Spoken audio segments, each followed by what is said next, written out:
Okay, we're going to start by learning how to chain in crochet. You'll need a crochet hook and you'll need some yarn that is attached to your skein of yarn. You just take the end off and you start there. I'm going to first start out with a piece of yarn that I'm going to loop at the end, and I'm going to lay that loop down on the table.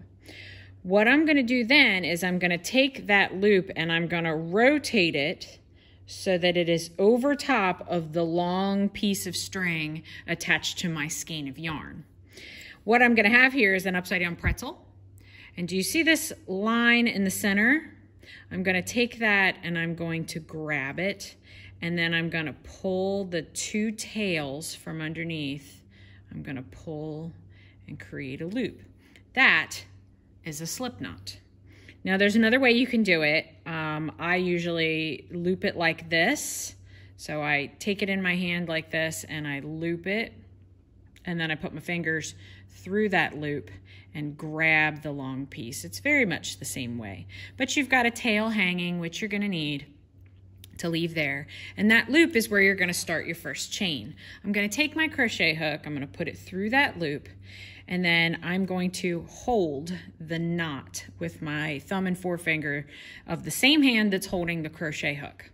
Then I'm going to take my other hand and I'm going to take the yarn and I'm going to wrap it around the hook.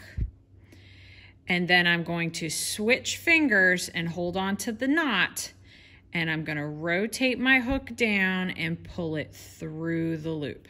That's my first chain. So then I'm going to grab the knot, loop around, switch fingers, rotate my hook, pull the loop through.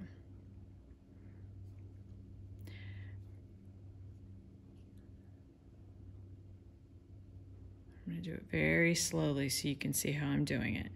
Grab the knot, pull it through. Grab the knot with the other hand, loop it around, switch hands, grab the knot with the other hand, rotate the hook, pull it through.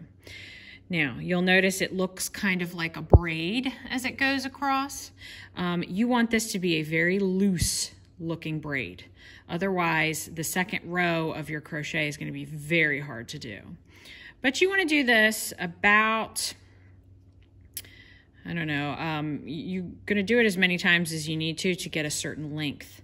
Depending on what you are yarn bombing, you need to measure that item and see how far you're going to need to make your crochet in order to wrap around that object. So normally when we're in the classroom, we would do one of the poles outside on the patio, and that's about 16 inches around the pole. And so I aim for 16 inches when I make my crochet, but notice that yarn is stretchy. So when I make it 16 inches, that's exact. But when I go to put it on there to make it fit snugly, it's going to stretch. And that's okay. You just stretch it and make it work. Okay, so chaining.